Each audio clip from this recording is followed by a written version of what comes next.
welcome to the Tabletop Games blog topic discussion. Demo versus teach. Different types of presenting games. Fresh off the back of demoing games for Asmodee at UK Games Expo 2023, I wanted to share my experiences with introducing people to a new game. I think demoing and teaching games are two similar, but also different approaches. In this article, I want to look at them more closely. First of all, let me explain what I mean by demoing and teaching. Both are about allowing someone to be able to play a game with no or only very little help. However, while teaching is about giving people as complete an understanding of the game as possible, including all or at least the large majority of rules, demoing is much more focused on allowing someone to experience how a game feels, without necessarily learning all of the rules. After you teach someone a game, they will be able to play it themselves, at least on the whole. They might need some rules refreshers, but in principle, they know the game now. When you demo a game, you have no expectation that people will be able to play it by themselves. They will still need to pick up the rulebook and check additional rules and read up on how to set up the game. I hope this gives you an idea as to what I mean by the terms demoing and teaching. So let's start with what demoing and teaching have in common. When you show someone a game that's new to them, you always have to consider how much they know about modern hobby games, and then what sort of games they already know. If someone is very familiar with a lot of different games, they will find it a lot easier to learn a new one. There will be mechanisms and other concepts that they already know. If someone is very new to the hobby, then your approach will have to change. You have to think about what terminology will need additional explanations.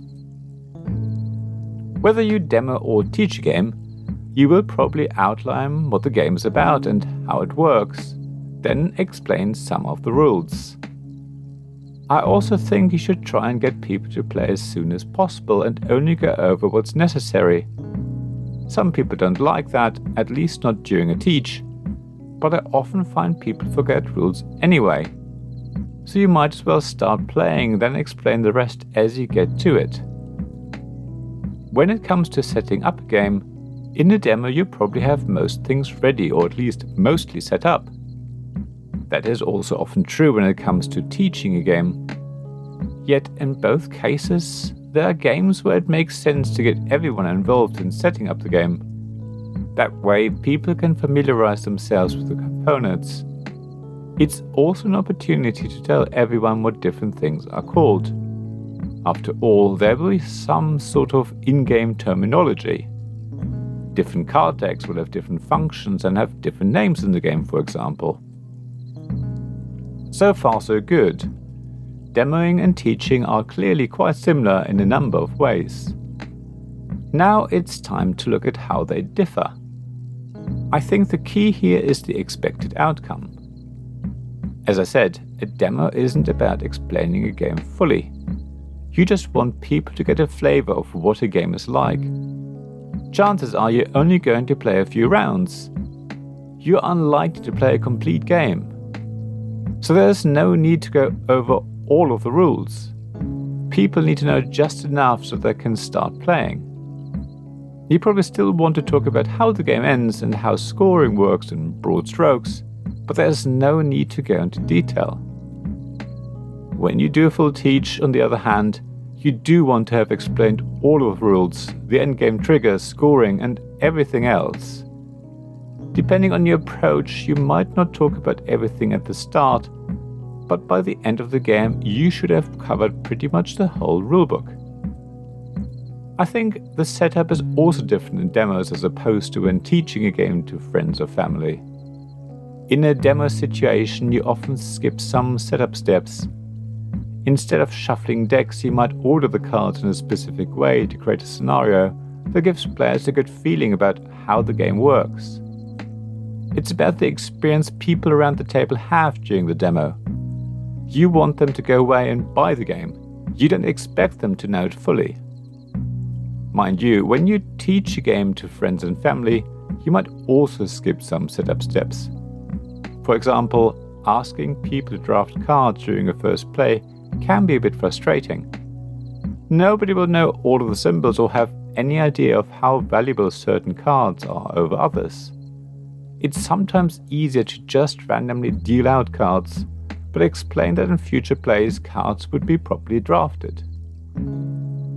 Demos and teachers can also differ when it comes to taking turns. In a demo, you might get players to do specific things to start with. That helps you explain certain actions or mechanisms, and also takes away the pressure from people to make decisions they don't fully understand yet. After a certain number of rounds, players can then make their own choices, because they can now see what effect actions have. It's unlikely you do this during a normal teach, but you might still suggest what someone might want to do on their turn. However, you don't want to take away people's agency.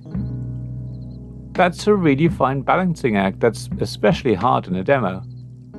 You want everyone to feel that they make their own decisions at least for most of the time they play the demo. At the same time, you want to steer them in a certain direction, for example by setting up the game in a specific way, so that they have a good experience overall. I'm sure there are more differences and similarities between demos and normal teachers, but I think I covered the main ones. So my question is, have you ever demoed a game? What are your tips? Do you approach a demo in the same way as when you teach a game to friends or family? As always, please share thoughts and experiences on the blog at tabletopgamesblog.com. I'd love to hear from you. Thank you for listening to this Tabletop Games Blog topic discussion podcast. Please check the description below for links mentioned in this episode, as well as to the written version of this article on the blog. If you enjoyed this episode, please subscribe, give us some stars or leave a review. Please also tell your friends about me, and if you want to offer financial support, check out my Patreon and Ko-fi pages, links to which you'll find in the blog at tabletopgamesblog.com. So thank you again for listening, and I hope to see you again soon. This podcast was made possible by the generous help of my supporters.